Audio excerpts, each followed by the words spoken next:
కాంగ్రెస్ ప్రభుత్వ పాలనపై BRS party సమరభేరి మోగించింది. ఎన్నికల సమయంలో ఇచ్చిన 420 హామీలతో ప్రజలను మోసం చేసిందంటూ కాంగ్రెస్ 1000 రోజుల దగాపై రాష్ట్రవ్యాప్త నిరసనలకు బీఆర్ఎస్ వర్కింగ్ ప్రెసిడెంట్ కేటీఆర్ పిలుపునిచ్చారు. సెప్టెంబర్ 2వ తేదీ నుంచి ఈ ఆందోళన కార్యక్రమాలను క్షేత్రస్థాయిలో చేపట్టాలని పార్టీ శ్రేణులను ఆదేశించారు. కాంగ్రెస్ ప్రభుత్వ వైఫల్యాలు, నెరవేర్చని హామీలను ప్రజల్లోకి బలంగా తీసుకెళ్లాలని బీఆర్ఎస్ నాయకులు, కార్యకర్తలకు సూచించారు.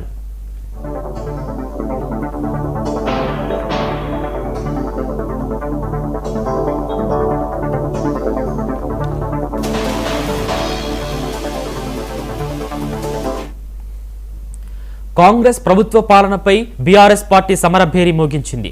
ఎన్నికల సమయంలో ఇచ్చిన 420 హామీలతో ప్రజలను మోసం చేసిందంటూ కాంగ్రెస్ 1000 రోజుల దగాపై రాష్ట్ర వ్యాప్త నిరసనలకు బీఆర్ఎస్ వర్కింగ్ ప్రెసిడెంట్ కేటీఆర్ పిలుపునిచ్చారు.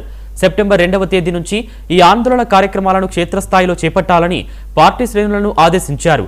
కాంగ్రెస్ ప్రభుత్వ వైఫల్యాలు, నెరవేర్చని హామీలను ప్రజల్లోకి బలంగా తీసుకెళ్లాలని బీఆర్ఎస్ నాయకులకు, కార్యకర్తలకు సూచించారు.